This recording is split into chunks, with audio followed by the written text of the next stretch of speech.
Well, thanks, Juan, for the opportunity to participate in your event here, and a very good suggestion of yours to bring Mark Wiss, our global director of Grand Prix and custom projects and products for Harken. Mark, thanks for joining us, and I keep track of what you're up to on a weekly basis or so as you interact with a number of my my colleagues here in the U.S. But what are some of the new projects that you've been working on during the pandemic? And it's been interesting to see how those custom projects really didn't taper off at all, because they're perhaps multi-year projects that just kept rolling along. What's happening in the custom and Grand Prix world? Yeah, it's a really good question, Jim. So my role at Harken is quite unique, and it's pretty exciting. I'm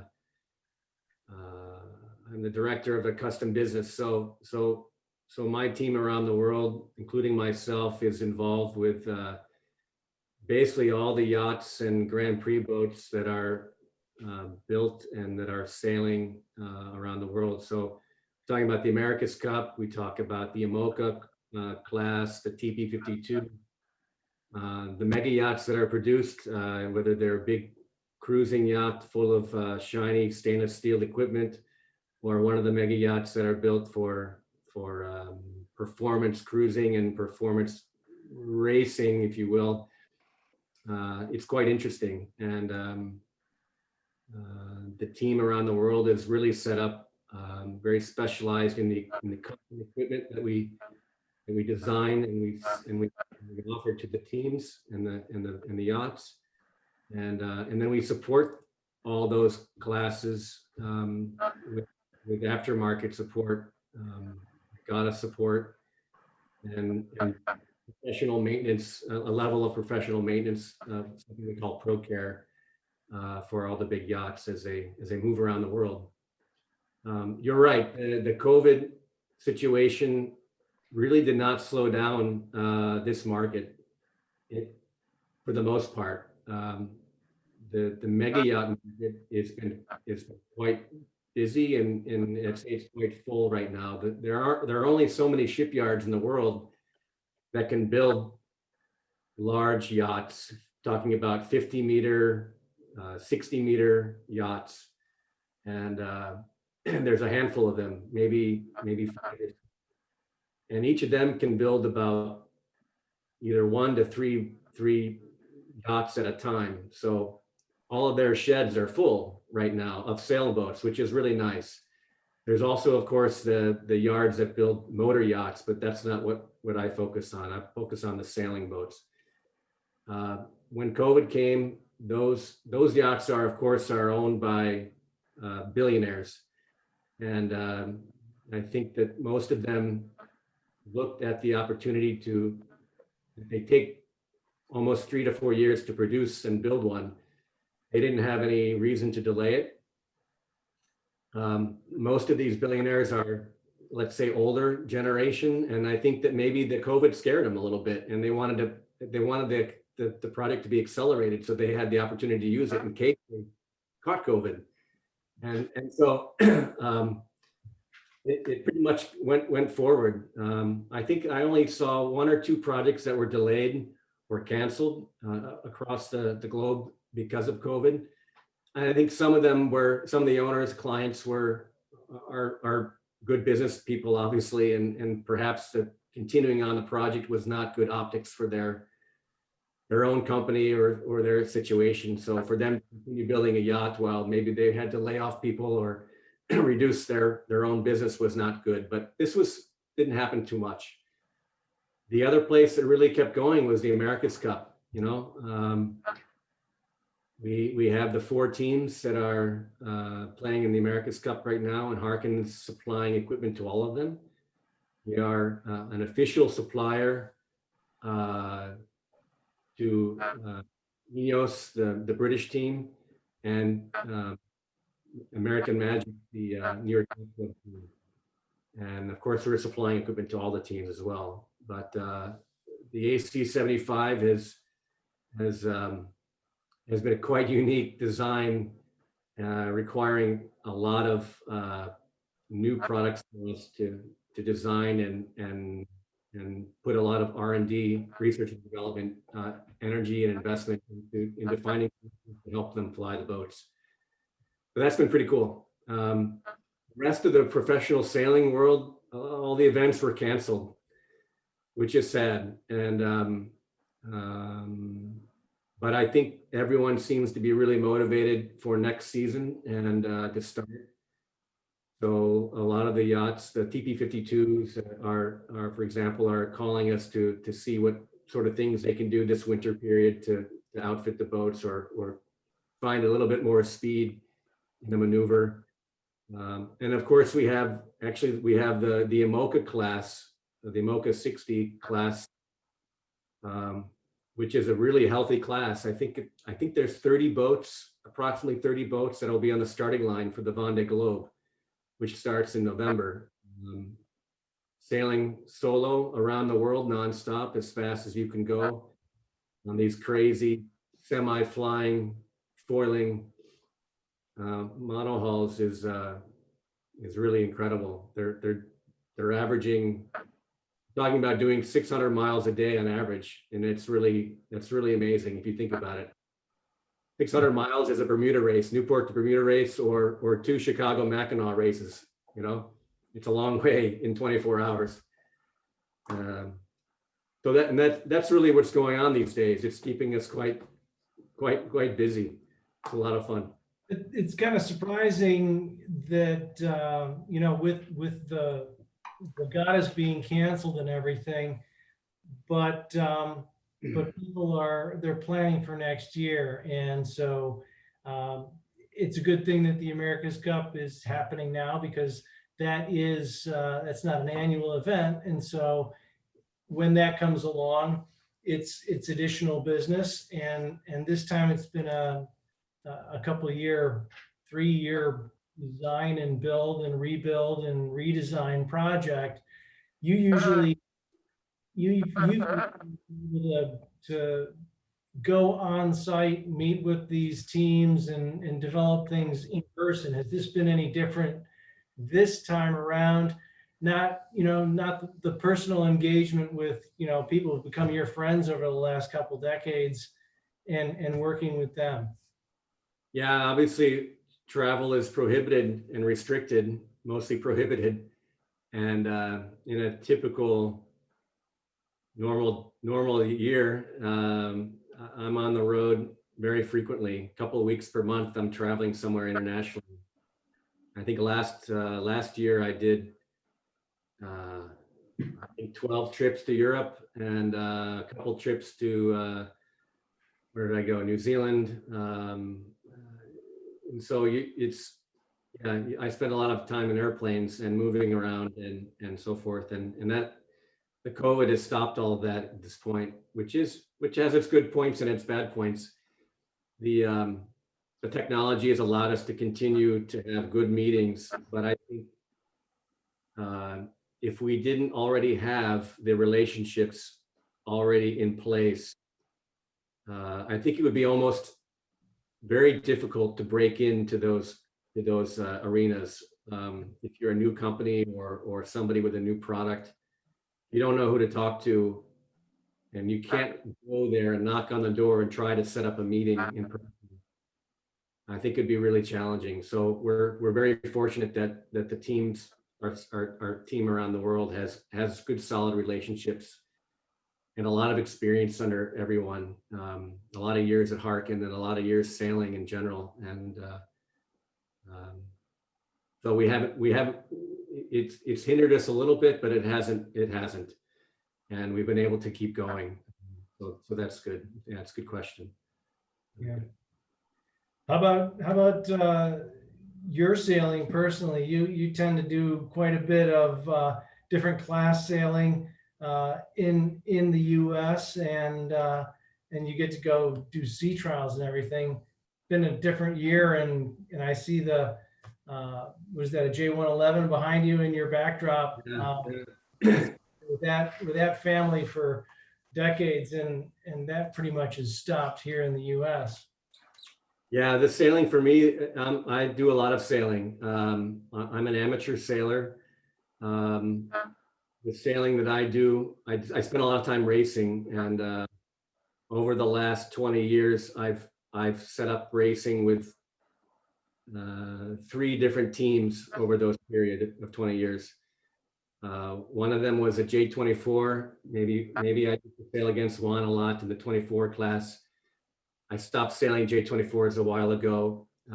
This boat here in my background is a J111, and I've been sailing with that client, I should say, sorry, that owner of the boat and his wife for 30 years now, and now it's his entire family. So I'm really fortunate to continue sailing with them and all they've had over the years. This is a nice picture of the J111 World Championships that we sailed together in Chicago last summer, and we happened to win the World Championship. So that was quite exciting for us. Um, I sail Lightning class. I was in Ecuador 2 years ago for the World Championships in the Lightning class. That was nice. And for a long 20 years, stopped in 2016. I was sailing on a Santa Cruz 70 in the Great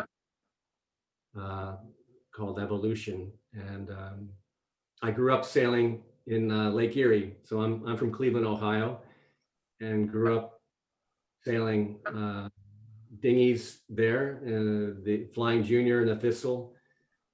Um, Went to college in Ohio, Southern Ohio, Miami University, and which is where you went to school, Jim. So we were a little bit apart, I think a few years apart, Yep. and was on the sailing team, the sailing captain of the team, and so traveled around racing 470s and I guess 420s, I can't remember. And then I found my way into big boats at some point, and never looked back. It's been pretty good.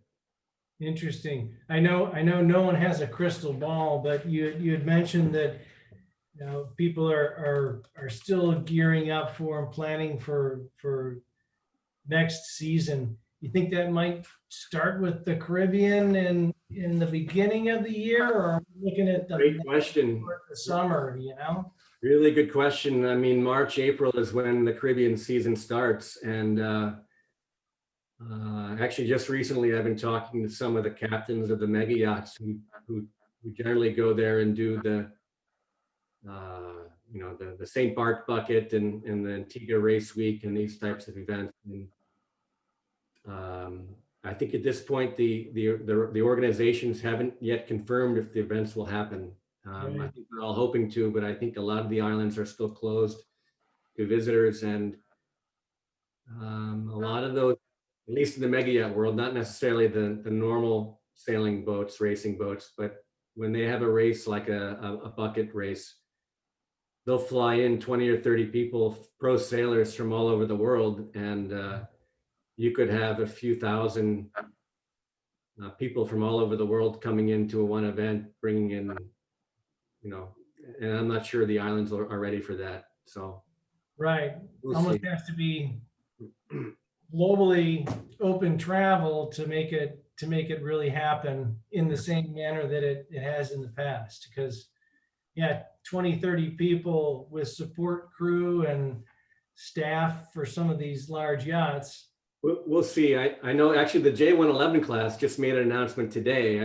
I noticed earlier that, which is really exciting. They've taken it upon themselves to start up their own regatta back in Key West. So Key West Race Week is one of my most favorite regattas ever, and I've done, I don't know, a couple of decades of them over the years, missing just a few, and it stopped a few years ago. And this is really sad for a lot of us who've been going there every January for years and years and have a great sailing regatta and a great time in the sun. And Apparently the class has taken it upon themselves, and they set up two different weekends, one in February and one in March. And they're all gonna head down there and do their own regatta. So that's fun. I'm excited about that. That's interesting. I wonder if other classes are looking at that and maybe trying to piggyback onto it and Possibly. share some of the, share some of the overhead of putting on a regatta. Could be, yeah. Without making it too complicated. That's neat. It sometimes needs a little bit of one class saying, let's make this an event, and then you get a groundswell going. I hope that happens from not from an organizational standpoint. I'm sure it would, but from a feasibility in terms of the pandemic. Yeah, we'll see. I'm just happy to go back there and have something to look forward to. Right. Well, if you need someone to carry your bags. I was going to volunteer myself also. So. Yeah. Right. I don't know. I just had a text exchange with a friend who said, hey, are you guys still sailing there in Newport? And I said, no, the mooring fields are thinning out. The last races were last weekend. And, aside from frostbiting typically in the winter, I don't sail around here until March again, at the earliest, usually April. So I'm looking for opportunities to go south or west. The West Coast sails through the winter. But and it's a Transpac year coming up, so the Cabo race and all that stuff will be leading into that. It happens, and I certainly hope it does. But we also have done a number of refits and updates on boats in California this past year. Some Santa Cruz 70, Volvo 70, 52 upgrades for, in anticipation of those races continuing, the annual races, and then certainly the Transpac this year. So I hope those continue. Yeah. So obviously Mark enjoys the upper end of sailing and these really unique projects. Sure. Bring it down to this new need to make sailing easier, and now that the double-handed format is becoming more normal, the easy point A to point B. What's in the pipeline from Harken to support that need? Well, we've consistently built products that are as easy as possible to maintain and actually manage. Low friction. It's there's a greater importance for efficiency and ease of working. Every system, the fewer people you have on board and the fewer people you can call on to help you horse something around. So just naturally, the hardware that we build lends itself to creating systems within the boat that are easier for one person to handle, or to manage for longer periods of time, because you're trying to obviously manage your energy level over a distance race, or because you just can't share with a crew of 6, 7, 8, or 10. But in the pipeline, we have a new furling system that we're working on. It's a single groove offshore furling system with an aluminum foil, like our Mark IV. We're calling it the Mark IV Ocean Furling, and that it's designed for not necessarily the twin groove headsole changing, because it has a single groove, but for ease of furling, it has a round foil, but it is built on the platform of the Mark IV.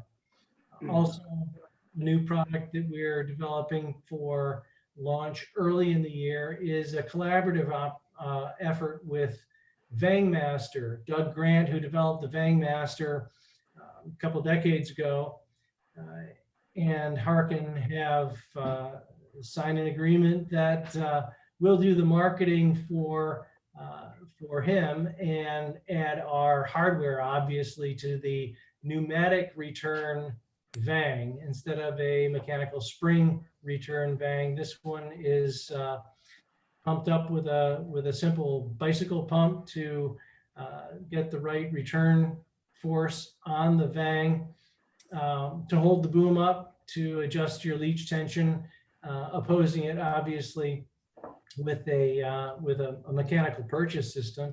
But those are two things that we're working on, along with other bits and pieces that we're adding to our present line of hardware.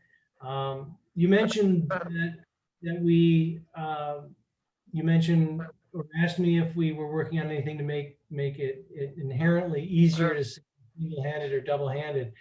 And we are always working on electric motor applications to our winches. We have a product known as the flat winder, which is basically a powered shiv that can be used for control systems, but we have a couple of customers who are adapting those to smaller boat, main sheet, swimming operations with a continuous line and a reverse purchase take up of that main sheet or jib sheet. So a number of products that are easily adapted, I guess, to shorthanded sailing, and they fit well with our philosophy of low friction. Don't expend a whole lot of energy in anything you do. Let the hardware do it for you. Is what we preach and what we try to manufacture, and then make it as efficient as possible, so that you're not overcoming friction or loss of efficiency. One of the most efficient blocks that we build falls into Mark's world, and it's over 98% efficient, and that's our V block. And I think you're showing a video of how that was conceived and really what makes that unique. But I remember a few years ago when Mark showed the prototype of that block around the offices here, and he claimed the efficiency, and we all said, yeah, right, that's just that's on paper. We'll see if it's true, but it in fact is, and it's been pretty amazing, hasn't it, Mark? I mean, that block, the loads for the size of block, I don't think people thought were possible 10 years ago. Yeah, it's really amazing how many times Harken can reinvent the pulley. You know, it's really a true testament to the engineers and the visions that we have and so forth. But yeah, it's a really nice product, and it came out of our custom division, and we had so much demand for it. It was a really easy change to move it into our production range and standard catalog range, and it's become quite a popular product for sure. Yeah, the smaller one, the 40 millimeter block, it's actually being used in some applications on boats such as the J111 that you're racing on, for some of the higher load systems. Certainly boats of that size that have backstays, running backstays, and so forth. Yeah, it even trickled, that technology drove down into the fly block range that we have now, which are the high load ball bearing blocks, which are quite efficient, and that's really nice too. Yeah, the titanium race and stainless steel ball bearings, as opposed to the titanium race and titanium roller bearings. But yeah, it's similar design concepts that can be adapted to smaller blocks, different markets, and that's what's a lot of fun about what is a lot of fun working for Harken. A lot of different projects going on at once using similar concepts. Yeah. Sorry, Juan, you had something? It's always interesting from the designing point of view, and obviously for us, who has been working with Harken for 20 years, and almost 20 years now, a little bit less, but it feels like a lot, like when we were all kids. But Yeah. when people were telling us, Mark, remember that the internet will never happen. And, That's right. But we say, okay, hope you are right, but let's give it a shot. But working with Harken is always interesting in the sense of we have to keep refreshing the pages and our learning and visiting and relearning. So it's always not only fun to hang around, but challenging in the good sense of keep promoting it and going forward. Without getting too complicated and not taking anybody's role, Jim and Mark, how do you see the key members of the industry participation, collaboration on supporting growing sailing or the sailing community beyond the business? Is a company like Harken are a key player in the industry, as many other ones, and obviously we all share a passion for sailing beyond the business. Now, we will continue to sail even if we will be working on something else. So where is your vision for how all us community industry members can chip in to support now sailing getting more normal? Is obviously today like the perfect activity for social distancing. So give us a little bit of marketing tool right now. But beyond that, like going back to Key West, no, the races like Charleston or other events around the world. Well, yeah, we've historically always been a supporter of as many events as we can be, and whether that's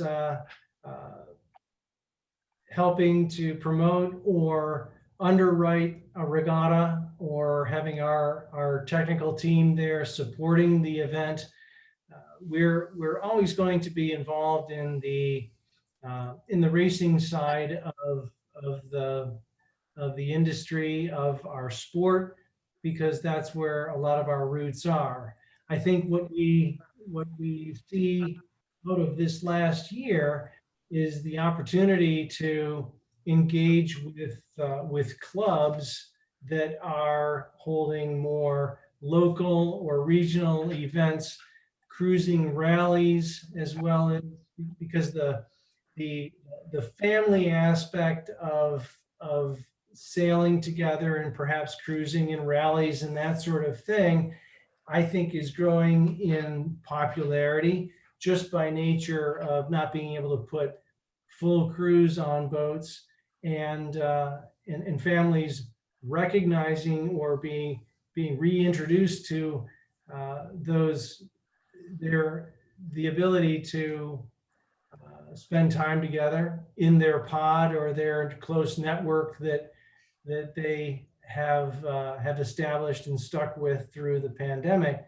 And so I think supporting from a real grassroots and local level, that sort of opportunities, and pushing for not necessarily competitive racing all the time, but some of these events such as cruising rallies or round the island race instead of back and forth across a harbor with short distance races or short courses. I think we're going to see a little bit more adventurous sailing in the future, and not as professional, on a regional level, not having anything to do with the pro circuit. I'm just saying a little less professionally organized, perhaps a little bit more experiential sailing in clubs in the future. And I'm working on some local projects here in Rhode Island to be involved with that, getting kids out on boats to show them how to sail big boats as well as small boats that they might have at their local club or their local public sailing venue, but get out on big boats and race a couple nights, go out, drop an anchor that isn't just a requirement for a safety rule. It actually comes in handy if you want to drop an anchor and go for a swim in an evening and show kids how to deploy an anchor, bring an anchor up, stow it safely. That's where I look to spend some time, and I think we'll be doing more of that as a company to support sort of the lifestyle and the experience of sailing, not only the sport or competitiveness of sailing, but as a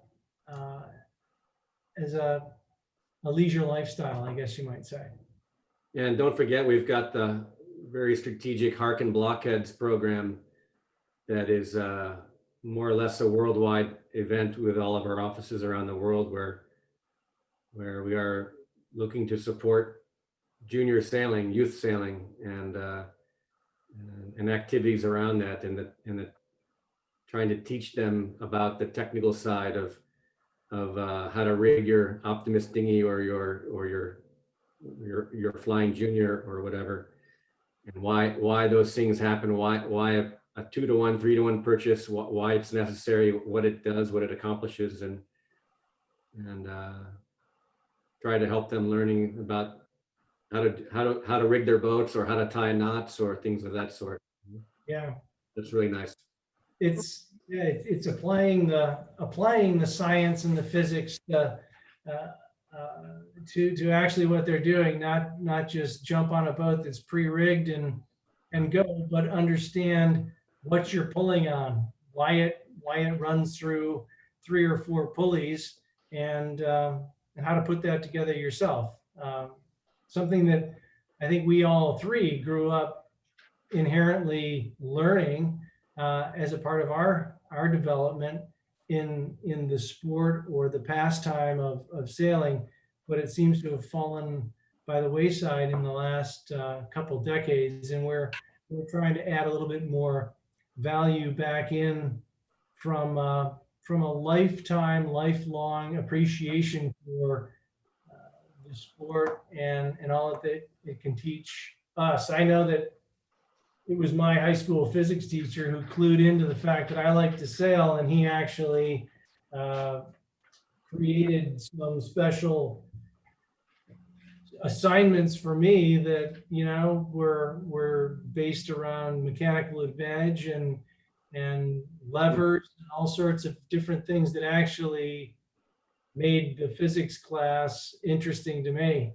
And that's why I went to college and studied applied sciences and earth sciences, because they were tangible. I could get it if I could see it. Right. Yeah, and from our end, it changed a little bit over the last couple of months, because every time somebody was asking about the memories of racing and sailing for 44 years now, since it's my first time I step on a sailboat. The starts, the mud roundings are the memories of the adrenaline.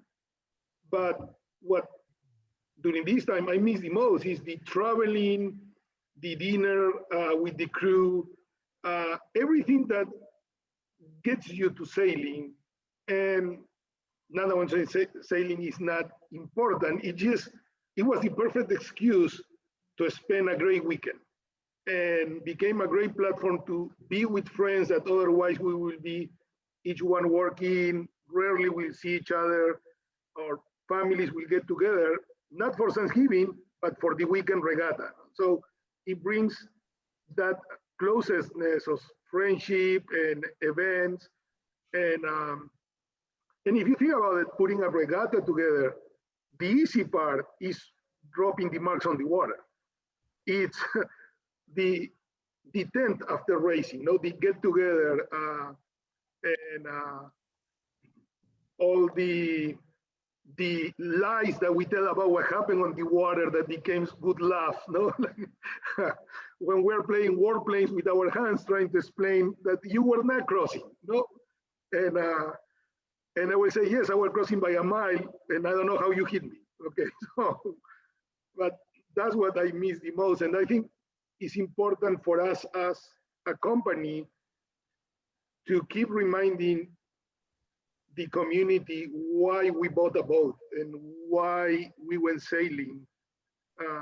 And I always think that it's more than just being on the water. It was that connection with the environment, the ocean, the challenge, and all the reasons, even the romance of being a sailboat and not, no offense to the power boats, but not just a travel to go forward, but the challenge of learning and doing things, which I think is key to keep reminding us of all that and not just the hardware or the fiberglass that becomes the boat, but for me, still boats are friends. I don't know if it happened to you, but so many times I found myself talking with the boat, asking him to get us to that windward mark, to go a little bit higher, and you start talking to the boat, like he's somebody. And you're laughing because you know that, You will. No, I know it. You're petting the boat, say, come on, man, you can do it. And then you're talking to fiberglass. Yeah. So I think that. Yeah, I agree. I was thinking back to when I started sailing big boats, jumping from dinghies to big boats, and I was before I was allowed to drive. So I don't know, a young teenager. And my parents allowed me to go off and do multiple night races on small keel boats, J24s or J34s, something like that, in Lake Erie. And we used to call it the Lake Erie race. And I'm surprised my parents would do that. I don't know if parents would do that these days, but those are the experiences for me where now you're on your own and you learn how to go from a young boy to learning how to become self-sufficient and reliant on other people and a team and how to have an adventure, really, and I think even before I was having my first automobile, my first car was going sailing and going out long weekends, long trips with in sailing was really special. It's something to really learn how to become independent from your parents, really. So really nice.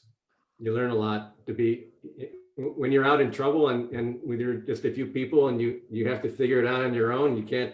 In those days, you didn't have a cell phone to pick up and call somebody. You had to figure it out. So that was the fun. Yeah, so many memories. Never expect in my life when we started that it will become everything. Like it becomes your hobby, your and it doesn't feel like a job. That's yeah. Actually, sometimes it's hard to separate and say, no, we're working now. Let's be a little bit more serious. Let's work and then we can go play, but it's still the same. Well, guys, I truly appreciate your time. It has been this is our first virtual show, but it's not the first time we talk, and it has been again almost 20 years since the first time we got together to discussed the possibility of, at that time, it was me, but MAURIPRO selling pamphlets or blogs. And it's been a nice journey, and I'm looking forward for the next 20, 30, 60, however time I have on this planet to keep working with you and having fun and seeing that the windward mark. Good. Well, thank you, Juan. It's been a lot of fun for us. I think I speak for everyone at Harken. It's been enjoyable working with you, and like you said, it's not always work. It's a lot of fun. It's sharing experiences, and we've had many of those. Hopefully, a lot more in the future. Definitely. So, Thanks very much. Thank you, guys. all right. Thanks.